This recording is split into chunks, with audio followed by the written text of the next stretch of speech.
Uh, I'm really proud of my team. Really gutsy performance. Different combination finished, and that's been the story of our year. But I'm really proud of how we stepped up with a different group than we've had. Ashanti Barnes was from the tip. Was phenomenal. I thought even Susha on a really rough day ends up with 15 rebounds and 13 and 15 on a rough day. Sounds crazy. But even everybody, I thought Micaiah Tynes and Carol Miller and Chloe Sterling, they're not going to show as much in the stat sheet as maybe Jamia. But that group was phenomenal down the stretch, and we found a way to win. Not in the prettiest way, a very very bizarre box score, but that's what this is for us right now, and we're gonna. I've been saying it to you guys. I don't know exactly how we're gonna win, but we're gonna win. Jamia was afraid to explain too much about what the monster defense was. Can you? Atta girl, Jamia. Atta girl. What can you tell us? I'll tell you this, Shane. It's a 3-2 zone. It's a 3-2 zone. The way we played it, I thought we were aggressive. I thought we were active, and that's what I just felt we were missing in the even the first half. We were up. It felt like we were losing, and to start the second half, it was like there wasn't a bounce. Right? It's almost like the way. I give her credit. The way they played, Arkansas State played, they were almost slowing it down a little bit. And it was like the last time they came here was Duke Dog Reading Day. So we had 4,000 people here or something. And so, atmosphere was a little bit quieter. They were a little bit more comfortable. But the zone just got us going. We were just bouncy. We were aggressive.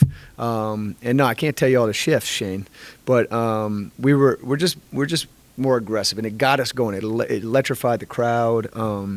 I thought we played off of that, and so, I was really impressed with the two forwards that we played. Ashanti and Micaiah, I thought were great together, and I thought they shared. I thought they found each other. Really, really fun to watch. Is that what you kind of attribute to Higginbottom? I mean, disappeared. Maybe it's too strong, but she didn't have a field goal in the second half, and didn't score in the fourth quarter. I don't think at all. Like, how important was it to kind of slow her down after? Yeah, she had a great first half, 13, and we were struggling a little bit as a staff to figure out how to stop her. The kid's so talented, can hit you inside, outside, off the dribble, hesitation. So, we didn't really want to go with our 2-3 zone because that worked a little bit last year. We 2-2-1 them to 2-3 last year, but I just didn't want her running around free. The 3-2 is a little bit more chaotic. And I do think that takes away from their rhythm, and so I thought it threw off a rhythm, and it's hard. We've done it a bunch, and sometimes it's great, sometimes it's not, right? Because you're given you end up getting an open shot at some point in time, but the goal is now it's like chaos, and now I'm shooting a shot instead of I know exactly what shot I'm getting, right? If I call that play for P, she knows exactly what shot she's getting. This is like you don't really know where it's coming from. Now the ball's a little bit high or something like that.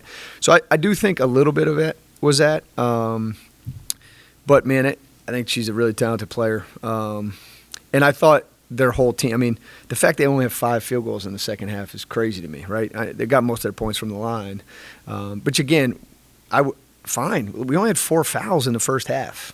So we came out, we were more aggressive. And I think even the fouls show up with that, but so does the score, right? I thought we were aggressive. So, yeah, I do think that was part of it. Can you speak to the aggressiveness on the glass? I mean, at 23 offensive rebounds, it looks like, and then in turn 23 second chance points. Seemed like that was kind of a turning point as well. Yeah, it was huge. Right, on a day you shoot under 40%, that's how we make up for that, right? Even I thought the defensive end, right, 32 to 8, short math on that, 75%. 75% of the defensive rebounds on that end. That's going to help dominate the game. And you're playing zone for a good portion of the second half, which is always harder to rebound. But we almost out rebounded them on our side of the floor. That's like, yeah, that's how we're going to try to dominate a game. And it doesn't always work. But yeah, I was really proud of our rebound effort. I thought it was a big part of our run too. Was Makai getting in there, Heaven getting in there, Shanti, Susha. I mean, Susha got 9, and some of those she got tipped, but most of those she got. Could you see that as a strength moving forward, especially because you have the depth to consistently have fresh bodies in and rotating and the effort on the glass? Which is going to be, it's a cornerstone of what we do, period. And our national numbers are close to showing that. But yeah, I mean, I think if you go back and you out rebound Monroe by more than 7, I think the score separates too, right? I think this is a day where we out rebounded by a ton, but we shoot under 40%. If we shoot our regular 45, I think there's maybe 15, 18 type of win. Sean, when you watch a game like this, and it's very physical, and we're going to see a lot of this in the Sun Belt, Yeah. How do you differentiate, or how can you tell whether your team is being – the fan may see it differently, Yeah. disciplined or undisciplined? Is it tough at times? Yeah. And look, even the play, we were making a run the second quarter. I thought we had done a really good job second quarter, taking the game over a little bit and the run, and then we fouled Higginbottom shooting a 3.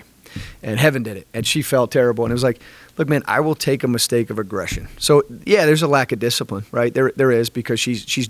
But like, how much have we been talking about Higginbottom all the last 3 days of practice, right? So she's aware, and it's like, oh, I got to get there, and now she fouls it, which has happened more than once to that kid. And so you got to find the happy medium, right? I don't want to be – I never want to be a coach that says you have to do it like this and they never think for themselves.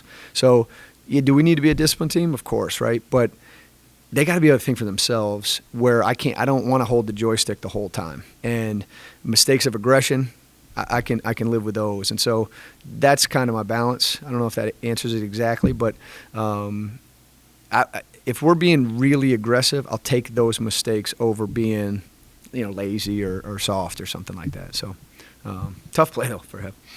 Louisiana won tonight at Old Dominion, 66-61. I haven't looked at the numbers other than the final score. Louisiana, before you joined the Sun Belt, one of the cream of the crop in that league. You know the coach very well. Mm-hmm. What do you anticipate out of them come Saturday? Man, he's good, man, and just a lot of respect, right? For somebody who's been doing it that long, with that many wins, titles, top of the league all the time. You talk about discipline, they'll be disciplined. They'll have a game plan. I remember it last year. It's crazy. We played the exact same 2 teams back to back last year too. They're just tough. They do a good job. They're deep. I haven't watched them, but I've looked at a couple box scores.